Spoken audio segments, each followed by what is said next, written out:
Bawal ang kukupad-kupad. Mabilis na ang panahon, kaya maiiwan ka kapag hindi ka nakasabay sa bilis ng panahon. Presyo ng gasolina, saan traffic, saan hindi. May strike ba o wala? At mga balitang importante sa buhay ng commuter na Pinoy sa DWIZ Pasada Balita.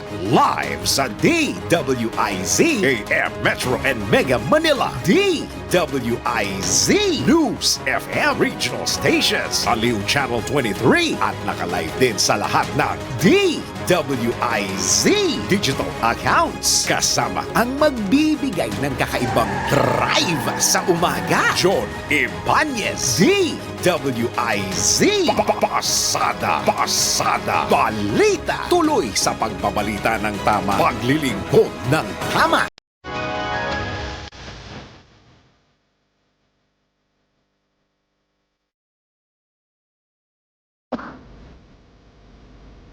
Narito na ang headline sa Pasada Balita ngayong araw ng Martes, 23 na o 23 ng July 2024. Pasada Balita. Total ban ng pogo sa bansa ipinag-utos si Pangulong Marcos. Pagcor, masusi ng pinag-aaralan ang nasabing kautusan.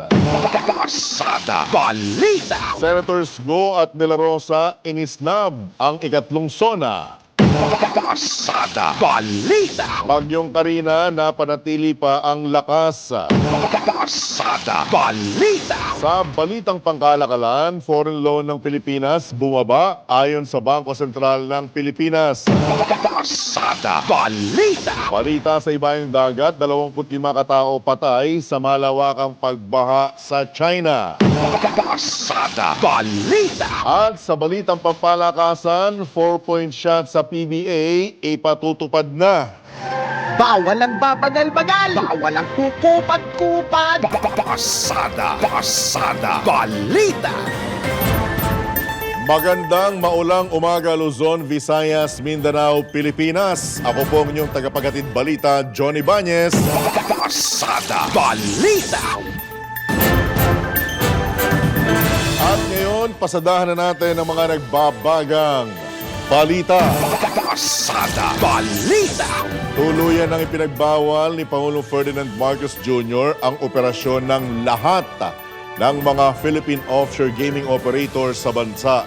Sa kanyang ikatlong SONA, binigyang diin ng Pangulo kung paano ito naging ugat ng iba't ibang uri ng krimen sa Pilipinas.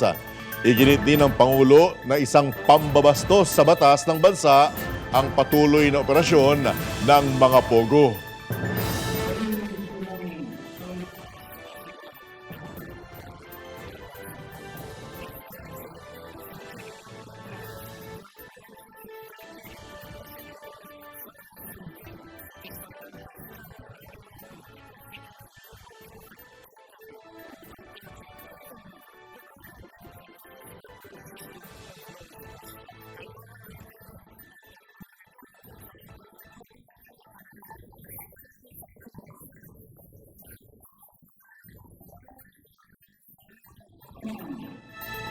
Kasunod nito ay pinag-utos din ng Presidente sa Pagcor na tuldukan na ang operasyon ng mga pogo bago matapos ang taon. Inatasan din ni Pangulong Marcos ang Labor Department na lumikha ng mga trabaho para sa mga Pilipinong maapektuhan ng pagsasara ng mga pogo.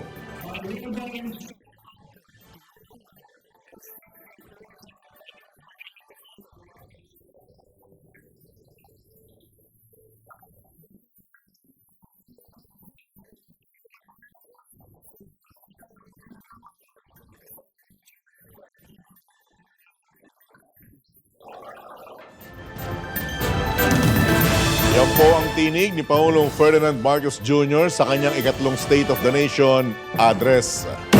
Pasada Balita. Tiniyak naman ng Pagcor na sarado na ang lahat ng operasyon ng pogo sa bansa bago pa man matapos ang taon. Ito'y alinsunod na rin sa direktiba mismo ni Pangulong Ferdinand Marcos Jr. sa kanyang ikatlong SONA kahapon. Ayon kay Pagcor Chairman Alejandro Altenco, gagawin nila ang lahat para mapag-aralan kung paano ang dahan-dahang pag-alis ng pogo sa bansa. Anya magpapaliwanag sila sa 43 legal na mga pogo hinggil sa mismong kautusan ng Pangulo. Makakatuwang ng PAGCOR ang Department of Labor para sa training programs ng mga Pilipinong inaasahang mawawalan ng trabaho na nasa mahigit 10,000 mga manggagawa. Pasada Balita. Hindi isang kathang-isip lamang ang West Philippine Sea. Ito naman ang binigyang diin ni Pangulong Ferdinand Marcos Jr. sa kanyang ikatlong SONA kasabay ng pangakong patuloy na itataguyod ang diplomasya para maresolba ang tensyon sa nasabing teritoryo. Iginit pa ng Presidente na hindi mangingimi ang Pilipinas para ipagtanggol ang ating teritoryo nang hindi isinasaalang-alang ang ating prinsipyo at paniniwala.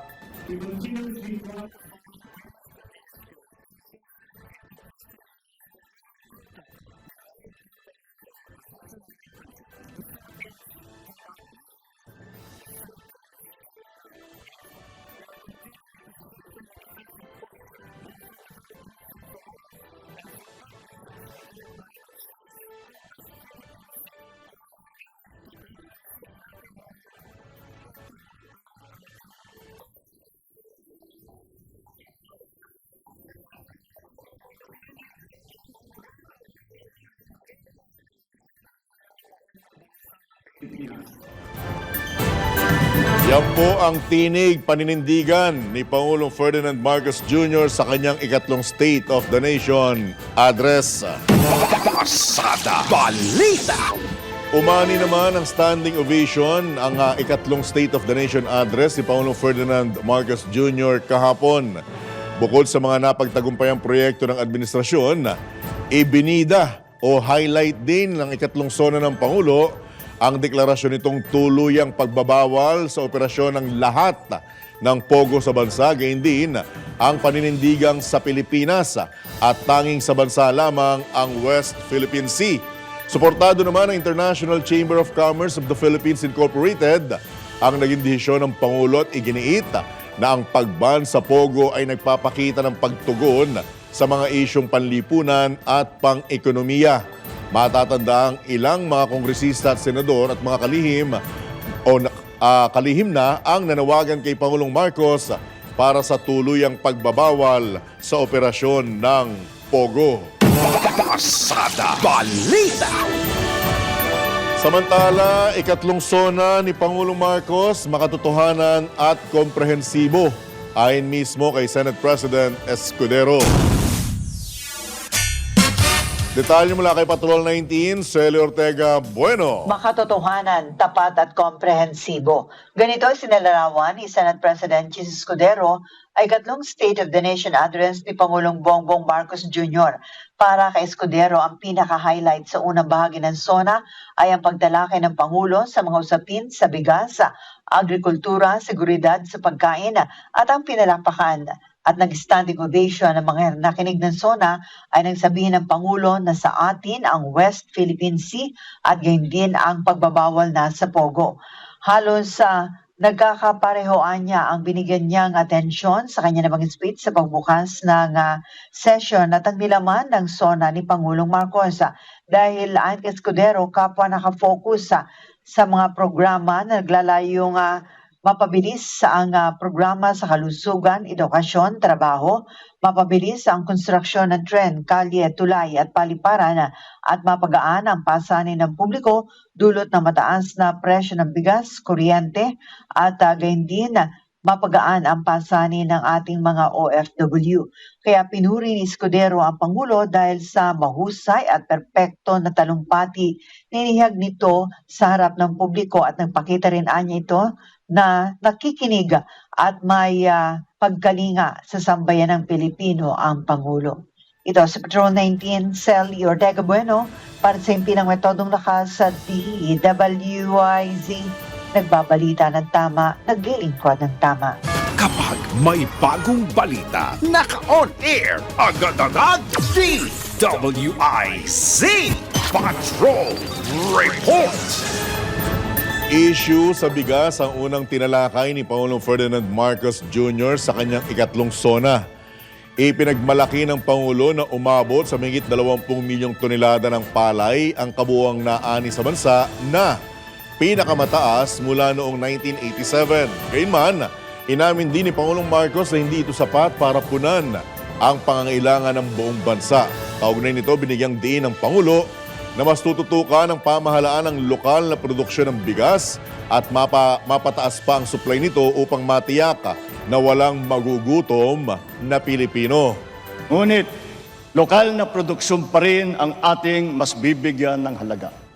Kaya patuloy nating sinusuportahan ang sektor ng agrikultura upang mapabilis, mapadali at mapalakas ang produksyon mula sa pagpunla, pag-ani at paghuli hanggang sa pagbiyahe at pagbenta upang maiwasan din ang pagkasira ng mga produkto.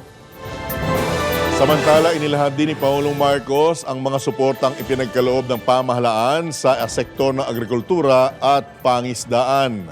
Itong nakalipas na taon, higit 100 bilyong kilo ng mga sari-saring binhi, suwi at pataba nang ipinamahagi sa mga magsasaka. Namigay rin ang pamahalaan ng mahigit 300,000 inahin upang ito ay maparami. Para naman sa mga mangingisda, mahigit 500 milyong fingerlings at 3,000 mga bangka ang napamahagi. Makakatulong din ang mga ginawa at inayos ng mga fish port at cold storage upang masuportahan ang kanilang industriya. Yan po ang pahayag ni Pangulong Ferdinand Marcos Jr. sa kanyang ikatlong SONA. Pasada Balita! Ibinida rin ni Pangulong Ferdinand Marcos Jr. sa kanyang ikatlong ulat sa bayan ang mga itinatayong super health center sa iba't ibang panig ng bansa. Katuwang ang mga local government unit, ipinangako ng Pangulo na bukod dito, sisikapin ng administrasyon na magkaroon ng mobile care clinics sa mga probinsya. Ayon pa kay Pangulong Marcos, ito'y upang mailapit sa mga Pilipino ang mga pangunahing pangailangang medikal.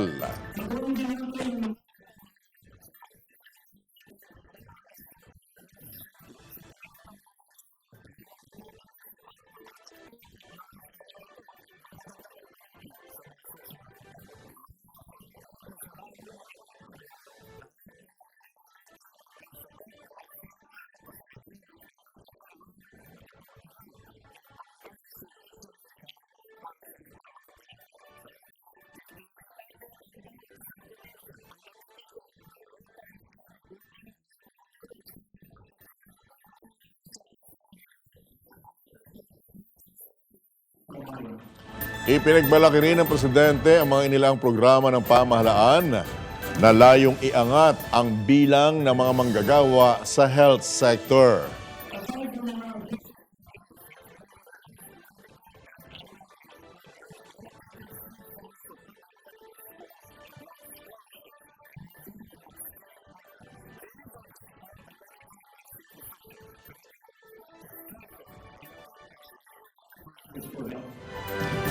Yan po ang bahagi pa rin ng pahayag ni Pangulong Ferdinand Marcos Jr. sa kanyang ikatlong SONA.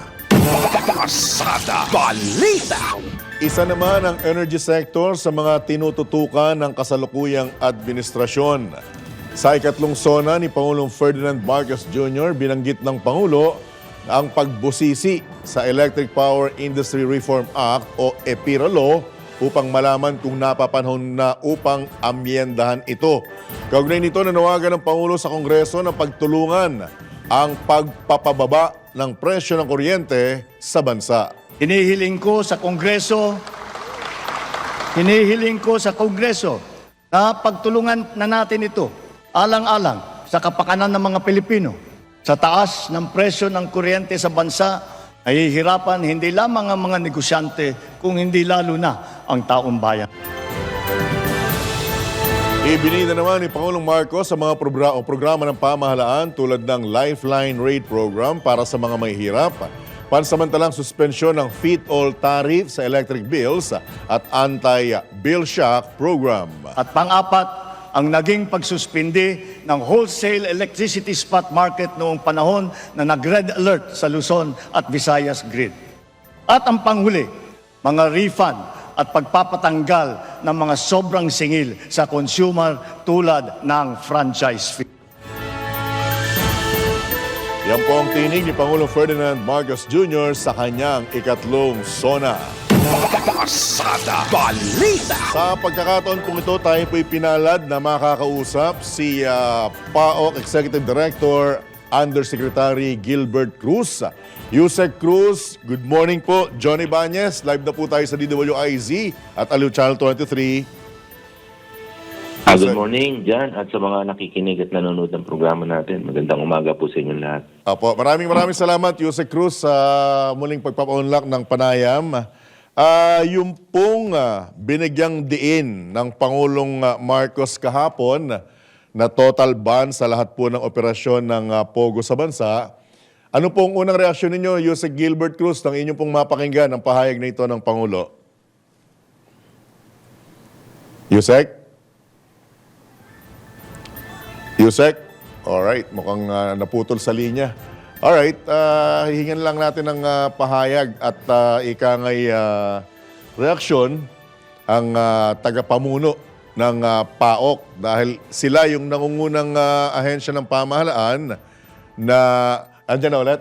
Yusek, good morning po ulit. Pasensya na, nagkaroon lang tayo ng problema. Good morning, Alright. Jan. Sorry, napuputol. Apo, ano po ang unang-unang naging reaksyon ninyo, Yusek Cruz, nang marinig ninyo ang pahayag na ito ni Pangulong Marcos sa kanyang ikatlong SONA na tuluyan na pong ipagbabawal ang lahat ng operasyon ng Pogo sa bansa, Yusek?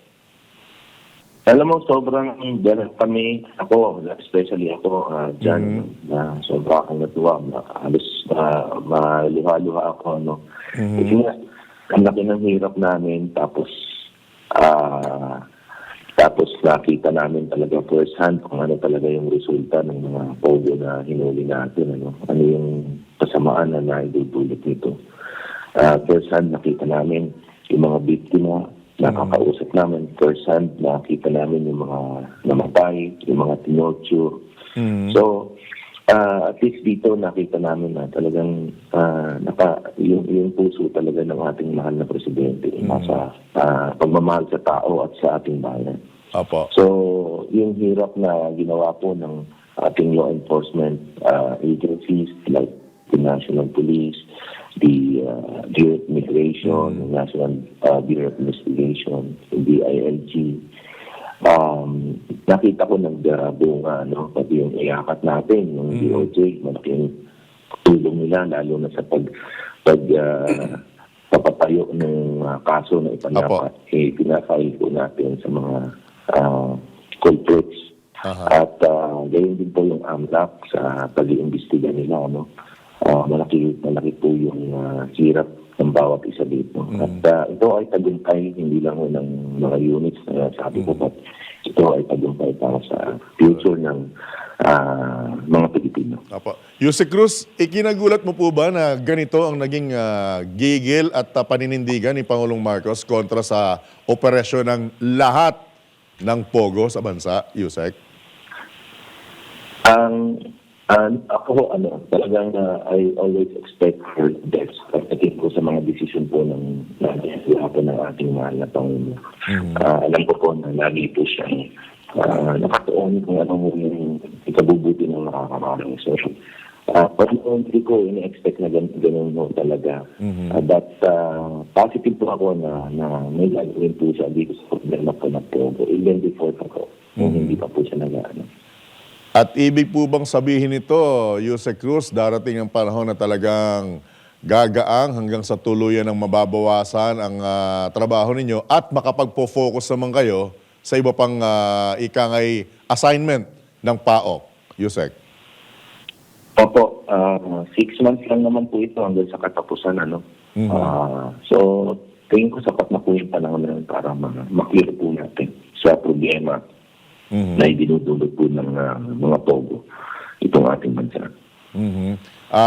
Kayo po ba'y tiwala na kakayanin na hanggang matapos ang taong ito tuluyan ng malinis sa lahat ng uri ng Pogo ang ating bansa, Yusek Cruz?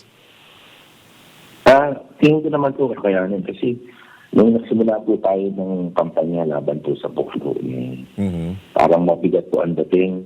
parang pakiramdam mo natin hindi ko tayo magsasucceed. But now, dumadami po yung talagang nagiging concern po sa mga nangyayari at yung nagiging concern po sila din sa problema. Kaya ako siguro nagkakanto. Dahil alam nila na talagang malaki na po yung problema na kailangan po talagang i-address ng isang napakalaking grupo at i-address po ito ng tama at may direksyon. Alright. With your indulgence, Jose Cruz, malaman ko lang, kayo po ba ay kinausap ni Pangulong Marcos bago ang kanyang SONA para hingin kayo ng input na posibleng naging basihan din para talagang tuluyan ng ipagbawal ang lahat ng operasyon ng Pogo, Yusek? Hindi po ako nakausap ni Pangulo. Tingin ko po talagang nagbabasa lang, talagang informed po siya doon sa mga nangyayari. Alright. So talagang nakita naman niya siguro laman ng mga balita at maaring kinonsulta niya rin sa executive secretary na boss mo, si ES Bersamin. Di po ba, Yusek? O talagang nakikita lang ng Pangulo? Opo. Tingin ko po, nag-uusap naman po sila ni ES, ni Executive Secretary Lucas Bersamin regarding po siguro sa problema. At siguro, ang alam ko lang po, na-consulta na po yung ibang mga agencies like yung Department of Finance natin, ang NEDA chief po natin, ang Nika, alam po, na-consulta din po yan. Alright. So, nasa inyo po ang pagkakataon, Yusek Cruz. Siyempre, alam ko na nabalitaan din ng mga tauhan mo yan at alam kong mataas ang moral nila dahil talaga namang ika nga'y short of saying na mission accomplished kayo dahil sunod-sunod ng operasyon yun, nakatuto kayo sa mga illegal na operasyon ng Pogo. Nasa inyong pagkakataon, Yusek Cruz, mensahe po sa ating mga kababayan at sa inyong mga sahanay nyo po. Go ahead, sir. Opo, sasamantalahin ko na po itong pagkakataon na pasalamatan po yung mga kasamahan ko pong mga units, agencies, yung mga nasabi ko po kanina, yung DOJ po, maraming salamat po sa kanila. At sa Philippine National Police, sa DILG, sa NBI, sa Bureau of Immigration po. Kasi tulong-tulong po kami dito, hindi lang po tao ang involved po dito. Talagang ito lang ho tingin ko yung pinakamagandang solusyon dito. Yung magsama-sama po yung lahat ng ahensya ng national government para po sa isang problema na kayang-kaya naman po natin lutasin. Basta lang ho sama-sama. Opo. With that, Yusek Gilbert Cruz, congratulations. Maraming salamat sa pagkakataon. Again, bukas po ang palantuntuyan at ang himpilang ito for update po sa inyong hanay. Thank you so much, sir. God bless. Good morning. Apo, thank you rin sa tulong ninyo sa mga news po na sumuporta sa ating pong kampanya. Maraming salamat po sa inyo lahat. Apo. Yan po, mga kabalitaktakan, kabalitaan, si PAOK Executive Director Undersecretary Gilbert Cruz. Pasada Balita. Oras! 25.5 minuto na po makalipas ang ikapito ng AM. Pasada Balita. Patuloy na pinaghahandaan ng pamahalaan ng mga sakuna at kalamidad, partikular na ang La Nina. Ito naman ang tiniyak ni Pangulong Ferdinand Bongbong Marcos Jr. sa kanyang ikatlong SONA kung saan nangunguna rito ang mga disaster risk reduction and management worker. Ayon kay Pangulong Marcos, nakapagpatayo na ang pamahalaan ng halos 100 evacuation centers sa buong bansa. While in January of this year, we started the operations of our Disaster Response Command Center, which shall serve as a central hub for the government's disaster response efforts. Ngayon, sa pagpihit ng panahon, ang hagupit ng La Nina at mga matinding pag-ulan naman ang ating binabantayan at pinaghahandaan.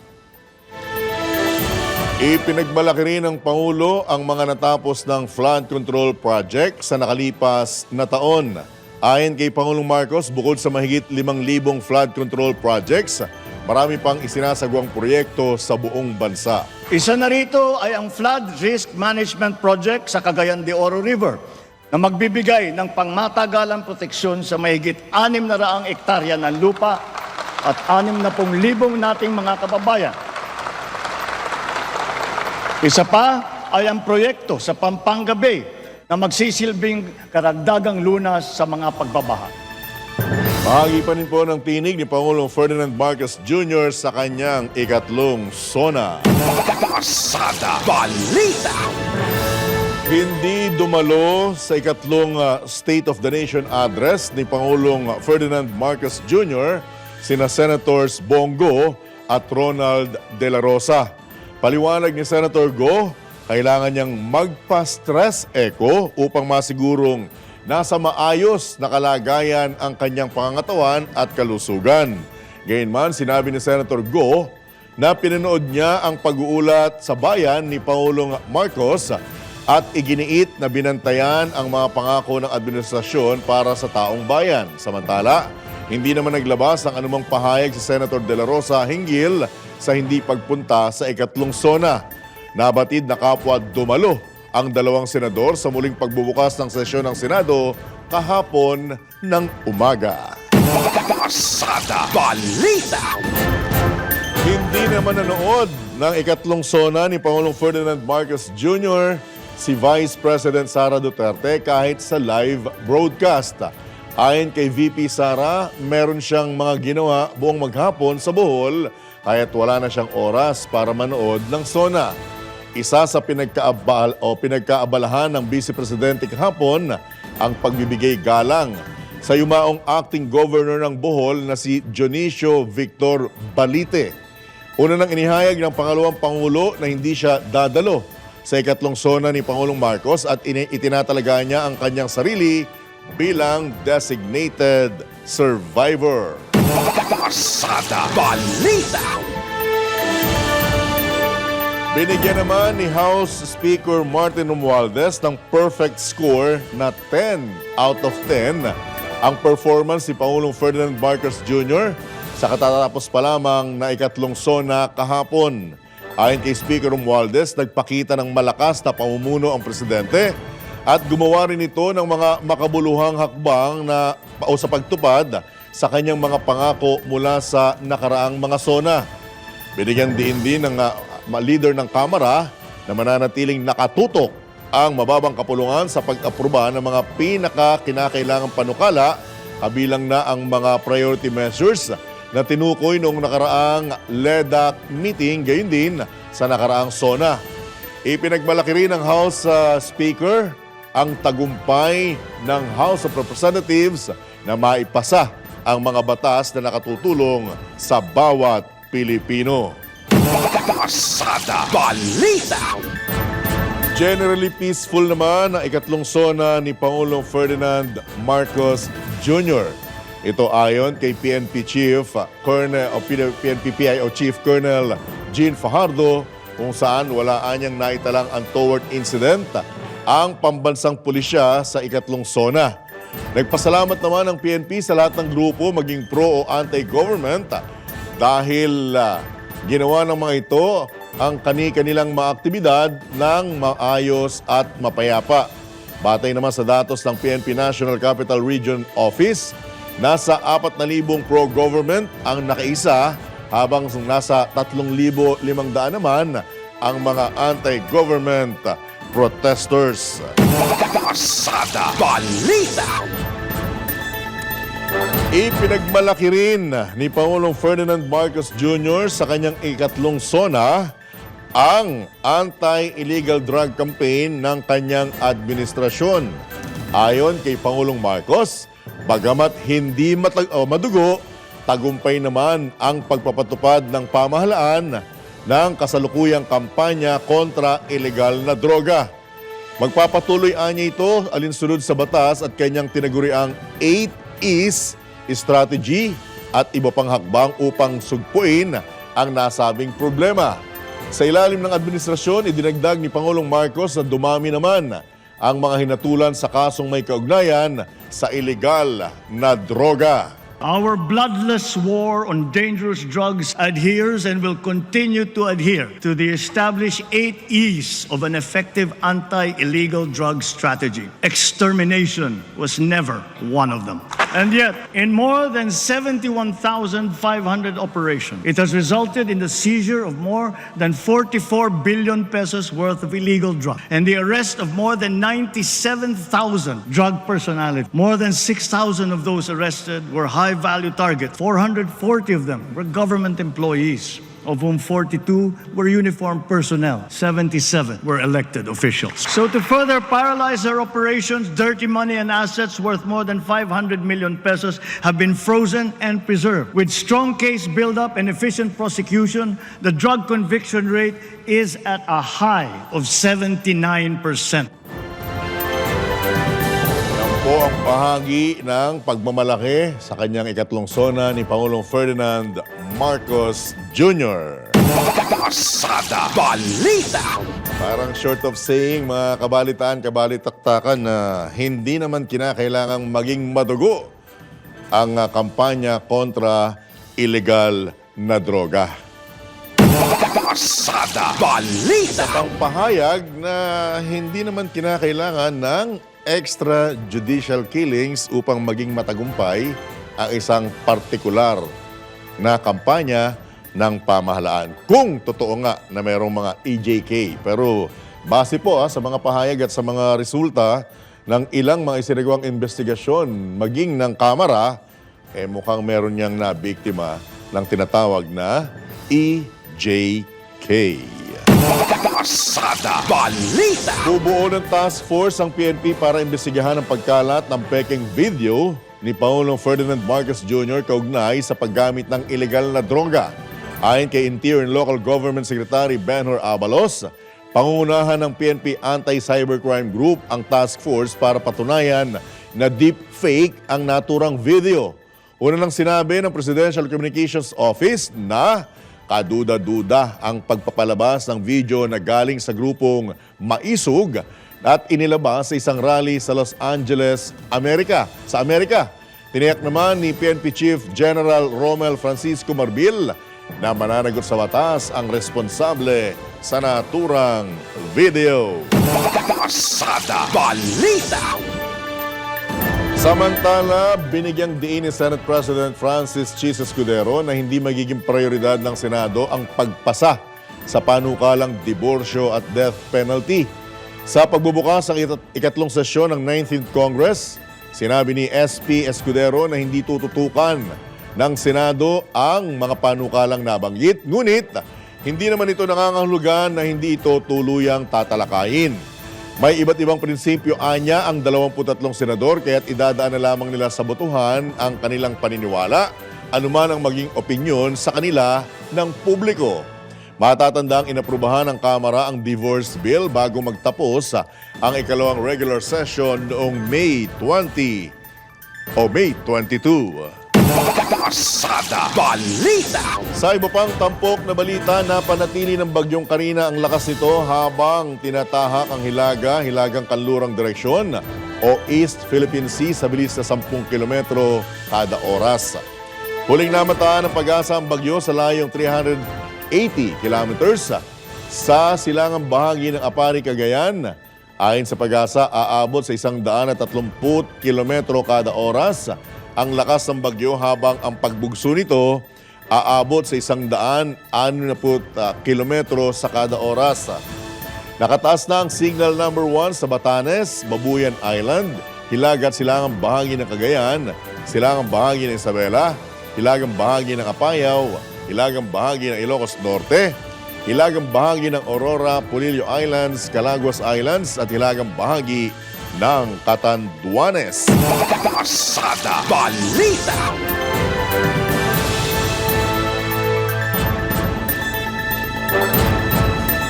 Samantala, nakararanas na ng mga pagbaha at landslides sa ilang lugar sa bansa dahil sa pananalasa ng bagyong Karina at ng pinalakas pa nitong habagat. Ilang lugar na sa Cagayan, Occidental at Oriental Mindoro at Davao City ang lubog sa baha, bunsod ng malalakas na pag-ulan. Dahil sa nalalapit na pagbukas ng mga klase, problema sa Sasmuan at Macabebe, Pampanga ang pagpasok ng baha sa mga eskwelahan bunsod ng high tide na sinabayan pa ng pag-ulan. Samantala, isang pader naman ang gumuho sa Baguio City habang bumagsak naman ang malalaking bato sa isang bundok sa Pinili, Ilocos Norte dahil na rin sa paglambot ng mga lupa. Naka-red alert na ang National Disaster Risk Reduction and Management Council sa pagpapatuloy ng paghagupit ng Bagyong Karina sa bansa. Pasada Balita! Makinig, suspendido ang mga klase sa lahat ng antas sa pampubliko at pribadong paaralan sa mga lugar ng Malabon City, Bataan at Cavite dahil sa habagat na pinapalakas ng Bagyong Karina ngayong araw. Nagsuspindi rin ng klase ang Pampanga LGU matapos malagay sa orange warning level ang nasabing lalawigan kasunod ng inilabas na abiso ng pag-asa. Inaasahan namang lalabas na ng Philippine Area of Responsibility ang Bagyong Karina sa Huwebes. Pasada Balita! Bumaba sa 15.5% ang antas ng kahirapan sa Pilipinas noong 2023. Batay sa datos ng Philippine Statistics Authority, mas mababa ito kumpara sa 18.1% poverty rate na naitala noong 2021. Bumulusok din ang bilang ng mahirap na populasyon sa bansa sa 17.54 million ngayong taon kumpara sa 19.99 million noong nakaraang taon. Umabot naman sa 4.84 million Filipinos ang walang sapat na pambili ng pagkain na mas mababa kumpara sa 6.55 million noong 2021. Sinabi ng PSA na bumalik na sa pre-pandemic level ang poverty situation sa bansa. Pasada Balita! At kung base sa aking pagkakaalala, isa rin ito sa ipinagmalaki ni Pangulong Ferdinand Marcos Jr. sa kanyang ikatlong SONA kahapon. Yung pagbaba ng antas ng kahirapan at yung pagbaba rin, yung significant na pagbaba, anya, sa mga taong walang trabaho at yung underemployed na tinatawag. Pasada Balita! Kumpiyansa naman ng National Economic and Development Authority na makakamit ang single poverty rate sa 2028 kung saan mas bababa pa ang bilang ng mga mahihirap sa bansa. Sa inilabas na statistics ng Philippine Statistics Authority, bumaba sa 15.5%. Mula sa 18.1% ang poverty incidence ng populasyon noong 2021. Lalampasan nito ang target ng pamahalaan na pababain sa 16% hanggang 16.4% poverty incidence para sa 2023 na itinakdang porsyento ng Philippine Development Plan 2023 hanggang 2028. Pasada Balita! Oras! 14 na minuto na lamang, alas 8 na ng AM. Bawal ang babagal-bagal! Bawal ang kukupad-kupad! Pasada Balita! Muli tayong tumanggap ng pag-uulat mula naman sa labas ng himpilan. Alamin natin ang reaksyon ng isang kongresista kaugnay sa tuluyang pagbabawal sa pogo ni Pangulong Marcos. Detalye mula kay Patrol 30, Jelly Mendez. Naniniwala si OFW Party List Representative Marisa Del Mar Magsino na nararapat lang ang pagban ni Pangulong Ferdinand Marcos Jr. sa Philippine Offshore Gaming Operators o POGO sa Pilipinas. Sang-ayon ng mga babatas sa total ban ng POGO dahil ito ang prente o nangungunang problema sa human trafficking sa bansa. Isaan niya sa kanyang advokasya ang makontrol ang human trafficking sa mga OFW. Binigyan diin ni Representative Magsino na hindi na nagiging limitado ang paggalaw ng mga human traffickers sa pambibiktima ng mga kababayan sa labas ng bansa. Kung hindi ay inililipat pa mismo ang sentro ng kanilang operasyon sa Pilipinas. Iginagamit niya ang POGO sa iba't ibang uri ng iligal na aktibidad kung saan ay nadadamay ang mga Pilipino na nakakaapekto rin sa kaban ng bayan at nagdudulot ng krimen sa bansa. Iginit ng kongresista na suportado niya ang hangarin ni PBBM na iban ang pogo sa Pilipinas upang mapanatili ang kaayusan, kapayapaan at karangalan ng ating bayan. Ito rin anya ang magtitiyak sa mas maliwanag, maayos at makatarungang kinabukasan para sa lahat ng Pilipino. Ito si Patrol 30 Jelle Mendez nag-uulat para sa impilang may todong lakas sa DWIZ. Nagbabalita ng tama, naglilingkod ng tama. Kapag may bagong balita, naka-on air, agad-agad, DWIZ Patrol Report! Samantala, nangako naman si Senate President Francis Chis Escudero na tututukan ng Senado ang paglikha ng mga batas para mapabuti ang kalagayan ng mga overworked at underpaid na Pilipino. Sa pagbubukas ng sesyon kahapon, tinukoy ni Senate President Escudero sa kanyang talumpati na sa kabila ng sobrang trabaho, kulang ang sinasahod ng mga empleyado. Agree. Kasunod nito, kinwestiyon din ng Senate President ang kawalan ng batas na layong mapadali ang pang-araw-araw na buhay ng mga Pilipino pagdating sa pagkain, transportasyon at kalusugan. Pasada Balita! Oy, oras na para sa Sports Update. Updates at inside stories sa iba't ibang sports. Ito ang Real Sports ni Anthony Suntay. Magandang umaga. Galing sa All-Star Game, ngayon nasa tunay na laro. Isa sa pagbabago sa darating na Season 49 ng PBA ay ang paglalagay ng 4-point shot sa Governor's Cup para sa mga tirang lampas ng 27 feet. Sabi ni Chairman Ricky Vargas na ito ay isa sa mga maraming pagbabago na gagawin ng liga na aprobado ng board. Ang sabi rin ni newly elected board vice chairman Al Francis Chua, ang feeling ko dyan, bibilis ang laro at mahihirapan kang maglaro ng zone. Kasi if they shoot that far, you have to extend the zone. So basically, magma-man-to-man lahat ng mga teams. Sinama yung 4-point shot sa 2023 All-Star Game sa Iloilo at inulit siya sa 2024 sa Bacolod City itong taon. Sa huling All-Star Game, nangyari ang pinakaunang 5-point play nung tumira si Robert Bolick sa 4-point line at na-foul siya ni Calvin Oftana. Para sa Real Sports, ito po, si Anthony Suntay. Real Sports ni Anthony Suntay sa DWIZ 882. Pasada Balita! Balitang pangkalakalan. Inaprubahan na ng Bangko Sentral ng Pilipinas ang foreign loans ng bansa na nasa $6.77 billion o 396 billion pesos para sa unang 6 na buwan ng taon. Mas mababa ito ng 18.33% mula sa kaparehong taon noong nakaraang taon na $8.29 billion. Ayon sa datos ng BSP, inaprubahan ng Monetary Board ang mga foreign loans ng pamahalaan na nagkakahalaga ng $3.90 billion sa ikalawang quarter, tumaas ng 42.85% kumpara sa $2.73 billion sa parehong panahon noong 2023. Pasada Balita! Mga balitang dapat alam mo kahit sa labas ng bansa. DWIZ Balita sa ibang bansa. 25 katao ang patay habang halos 30 iba pa ang nawawala matapos ang malawakang pagbaha bunsod ng malakas sa pag-ulan sa China. Batay sa ulat, matapos umapaw ang ilog sa southwestern Sichuan, nilamon nito ang 40 mga kabahayan. Patuloy naman ang rescue operations ng pamahalaan ng China para sa mga apektadong mamamayan. Pasada Balita! Sa ating good news, ngayong maulan, ang isa sa mga masarap kapartner ng sweater weather, ang mainit na sabaw. At nangunguna po rito ang, bigla naman akong nagutom, lugaw at mami. Wow! Isa lang naman si Aling Merlinda sa nagpundar ng lugawan at mami mula sa 5,000 pisong puhunan. Doble na ang kanyang kinikita sa ngayon.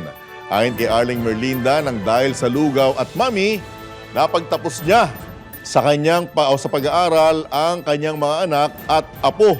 Talaga naman pong binabalik-balikan ng lugaw, lalo na ngayong tag-ulan na samahan mo pa ng isaw ng baboy, taba ng baka at taba ng baboy at syempre hindi po mawawala ang nilagang itlog.